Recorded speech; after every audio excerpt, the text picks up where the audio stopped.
Greetings and salutations, I'm Thaumaturge, and welcome back to Quest for Glory 2, Trial by Fire. Right, what's next? Well, we have something that we've been waiting for, so let's go to Aziza.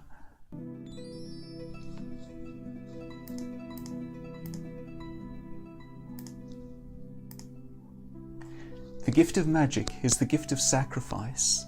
The gift must be something you gain through hardship and from aiding others. It must also be something from which a plant can gain strength. Nudge, nudge, hint, hint. Tell her then how you got the gift and why. You'll be reminding her of why she became a healer. The last gift again is simple, a mere gesture of affection. Remind her that there are still people in the world who care about others. Finally, there is something you need to say to her, to remind her of who she is. Her name is Julanar, flower of the pomegranate. When you have done this, your part in her tale will be complete. Julanar will not be able to walk this land as a human woman until another frees her with the power of true love, but you can at least free her spirit by giving her these gifts. Right. What's a pomegranate? You will find her within a day's ride to the east, at the base of the mountains. May you heal the healer, Thaumaturge.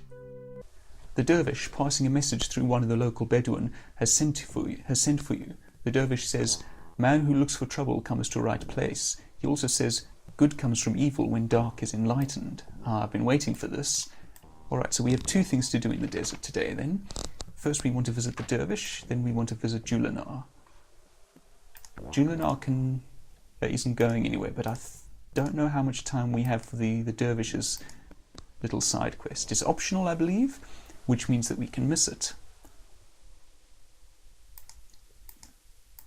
So, off to the dervish. Man who talk without thinking have foot-in-mouth disease. To the west of Shepir and north there stands a puzzle. 5 W's. To the west of Shepir and north. 5 W's. To the west of Shepir and north? I thought Shepir was... Hold on, which way around are we? We're facing south. Shepir is at the north. When he who seeks what is where finds out why.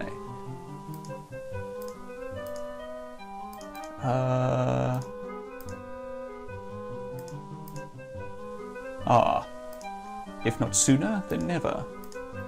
That is why you must solve the puzzle. Knowing who will help you find out why. That is the heart of the puzzle. Harik may help you free the frozen heart from the body of the beast. It is said that man is like a caged beast, and a beast is like a rumour. It is easy to dispel it early. Harik knows the way, and I know the where. Man who sells pill and potion created with skill and devotion. The where is 5 scareen lengths to the west of Shepir, and but 2 scareen lengths north of here. Okay, I want to write down those directions. When you discover the why, you will know more about the puzzle around the puzzle. Okay, excellent. I've been waiting for this. So, first things first, I think we are done here. Farewell is like footwear, well worn but to the point. Right, we have 2 side quests before us now. And these 2 side quests, as I mentioned with Julanar when we first saw her, I believe, but it applies to both, are 2 of my favourite parts of what is, as I mentioned, one of my favourite games. So I'm quite excited to be finally embarking on these. First of all, we want to visit the place the dervish told us about. Aha! Now this is a little odd, as you might imagine. It's not usual to find metal cages in deserts holding chimerical animals, not even in this place. So let's have a look. The cage is made of wrought iron. When the sun is on it, that metal must be scorching. There is no sign of food or water in the cage, and the creature must have been in the cage for at least a couple of days. There are no signs of footprints around the cage. The door to the cage is fastened shut, but there is no lock. A closer look at the monster shows that it is fierce indeed, although obviously weakened by lack of food and water. It will not survive much longer. Its eyes catch yours, and you can't seem to look away. Huge eyes, burning eyes that see your very soul. You seem to hear in your mind the words, "Come closer, much closer. Come closer and release me, free me. Come closer and trust me. Look into my eyes and trust me. I think that sounds perfectly reasonable, don't you? Yeah, I seem perfectly trustworthy. Talking into our head, insisting that we... Oh, maybe not. You see a strange creature trapped in a cage in the middle of the desert. The head resembles a cobra, the body looks like that of a panther, and its tail is like a scorpion. You find it difficult to believe that such a combination could exist in nature. It looks half-starved, and its eyes have a touch of madness in them. So, let's just save again. I wonder whether we can get killed by this thing. Oh, yes we can. Right, now let's see if we can do something for this poor thing. I think this was... Let's try giving him some food. The beast quickly swallows the dried meat and fruit, gagging a bit from lack of water. I'm not sure what good fruit is going to do for a snake head or a panther body. He's wolfing that down pretty good for a snake. Right, now let's see if we can give him some water. The beast greedily laps up the water. Right. You call out in Shapir's general direction. There is, of course, no reply. Start by trying Aziza, I think. Excuse me? The Prince of Shapir, he's not. Oh, no, of course. Not Shapir, but Persia. Ah, here we are. You tell Aziza everything you know about the caged beast. There is some form of magical protection around the cage which prevents me from detecting it. It is clear that a powerful magic user intends the creature to die. The beast is probably enchanted. You will need a dispel potion to find its true form. Dispel potions are somewhat of a staple of Quest for Glory. They exist in all of the first 3 games at least. I'm not sure about the 4th and 5th games, but I suspect they probably exist in at least one of those. The ingredients seem to change with each game. Each particular creator of that particular dispel potion has a different recipe for it, which I find quite interesting actually. A potion to break enchantments. I know of one in which the victim drinks the potion and the spell ends. It is a pity that I do not have any of the potion made up. I have most of the ingredients though. If you could find the ingredients I am missing, then I could make some dispel potions for you. To make a dispel potion, I will need the feather of a griffin. Ah, that is what it's for. And let me think. That may be a problem. I need the fruit of compassion. For the potion to be effective, a strand of the enchanted victim's own hair must be dropped in at the last minute. However, this is up to you.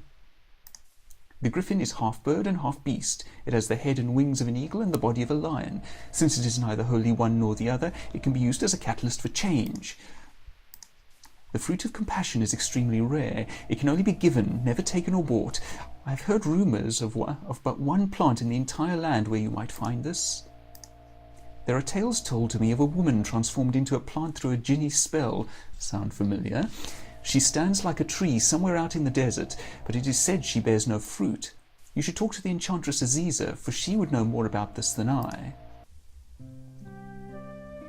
That is lovely music that they have here. I presume that's added with the remake, since it doesn't sound like it's likely to have been part of the original. Anyway, we're here at Julanar's corner. Now, I forget the exact order, but I think it's probably let's start with Earth, I think. Magical Earth to nourish a magical plant. The elemental earth seems to sparkle a bit in the light as it settles down into the soil around the plant.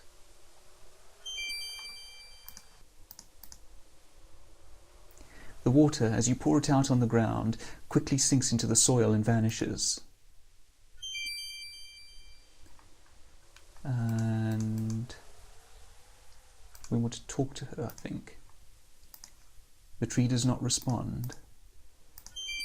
You tell her how you took the famous adventurer's correspondence course and journeyed to Spielberg to become a hero.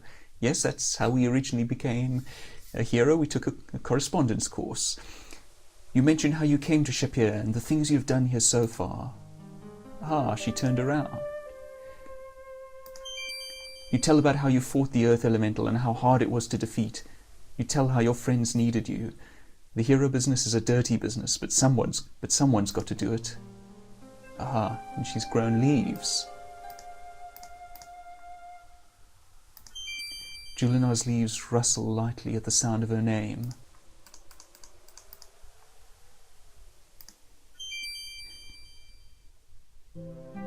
Ah. A purple fruit has been created on one branch of the tree.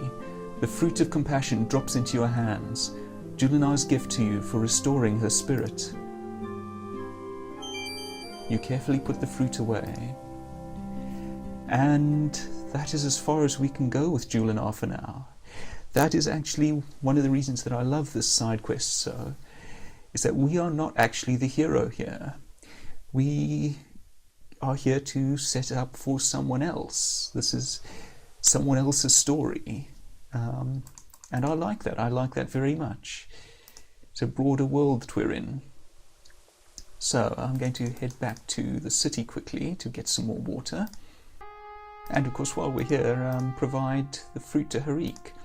Right, so we're at Harik Atar's shop. Start with the griffin feather. I still need the fruit of compassion. You need to add the victim's hair at the last moment.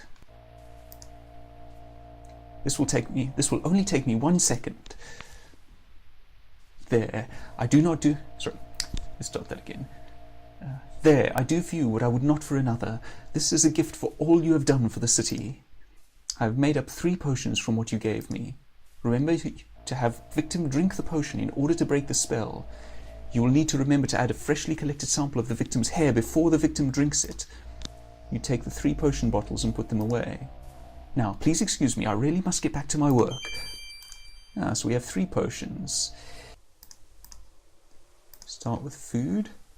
I want to get more rations soon, I think.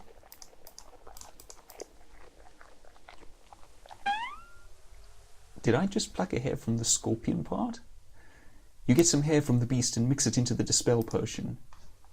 And let's feed it the dispel potion then. The beast laps greedily at the potion.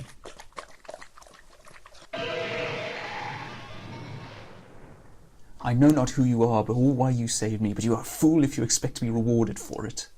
I am Elskurva, an apprentice sorcerer. My former master, Adavis, transformed me into that monster and left me to die. He will be most displeased that I am still alive. Do not think that he will be unaware of your interference. He will be watching you from now on. I will give you this warning. Do not go near Adavis unless you have some spell of protection or are very quick. If he manages to throw a spell at you, you will be either his willing servant or else be transformed into a creature most resembling your soul. That was the creature most resembling your soul? There is some major ritual magic he has planned for when the moon arises between the scorpion's claws and the dragon's teeth. Nothing untoward, I'm sure. If he succeeds in this, it will be best not to be in this land. I certainly will not be. Just remember, Adavis awaits you in Razir. That's not at all ominous. Oh, yeah, and thanks for the food and water. I like that one just because it's particularly cool. Nice bit of foreshadowing, and I think the creature's design is rather interesting. I was just reminded that I should go and get some food, so let's go to, I think it's this one, yes. Go to the food sellers. There's a jerky rations. Signed game box. Surely a signed and sealed original release game box is of much greater value to you, O hero. You shall find no less than 9 3.5 floppy disks tucked within the package, not to mention 5 5.25-inch floppies. It comes complete with cardboard slipcover and Famous Adventurers Correspondence School primer. No hero should ever be without one. This rarity shall be yours, all for the paltry sum of 30 dinars. May it bring you entertainment and enjoyment. I didn't know that this was a thing. This must be an Easter egg. It's an original Trial by Fire game box, and it's signed by Slurry and Scoree. Theoretically, I could be out fighting things, and in fact, I believe that as the fighter, I'd probably get points for doing so. But we've already faced down jackalmen, ghouls, brigands, and scorpions, and defeated those all. And I have no real intention of trying to take down a pterosaurus. so I'm fine with losing some points. Okay, nothing much else is going on, so back to bed until the next event again. Alas, again our great city is in peril. The most feared of all elementals has been unleashed upon us, the water elemental. Ah, the final elemental. The creature of water prevents any from approaching the fountain. I fear we will soon have no water. Alright, so we have a water elemental to deal with. And once again, let's see what happens if we just ignore the problem. I'm sure this elemental problem will take care of itself. Yeah, it sounds about right to me. Yes? No? Maybe this was a bad decision.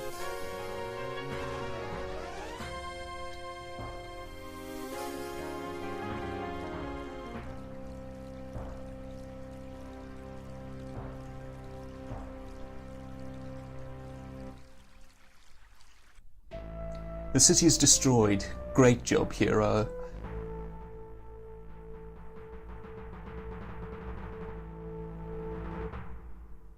Right, now let's go and actually solve the problem. Oh, but before we do, we should of course go and chat with someone associated with that element. In this case, Aziza is doubly the person to visit as our main source of information and the local expert on water. Thank you for the kindness you have shown Julanar. You are a true hero for helping her.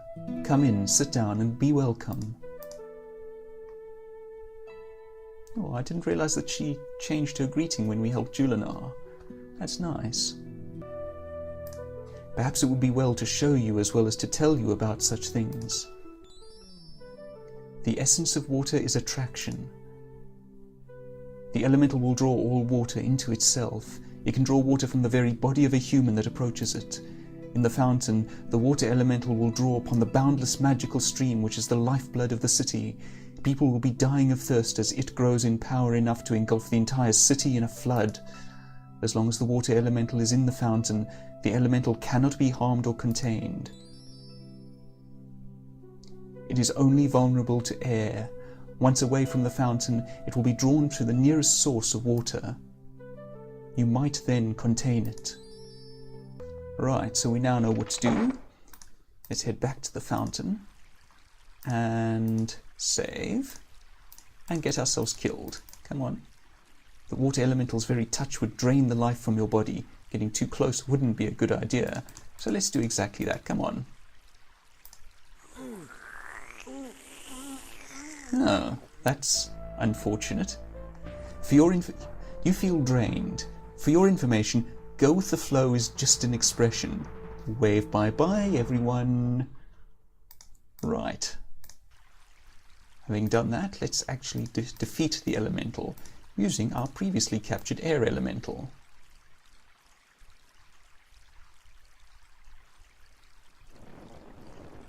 Your efforts managed to blow the water elemental out of the fountain temporarily, but it quickly returned when you stopped. Okay, so we want to do something ahead of time. An appropriate container. The reason that I got an extra water skin, other than just wanting plenty of water. Let's try that again, shall we? Gotcha. I ain't afraid of no water elementals. You pick up the water skin that now contains the essence of the water elemental. Excellent.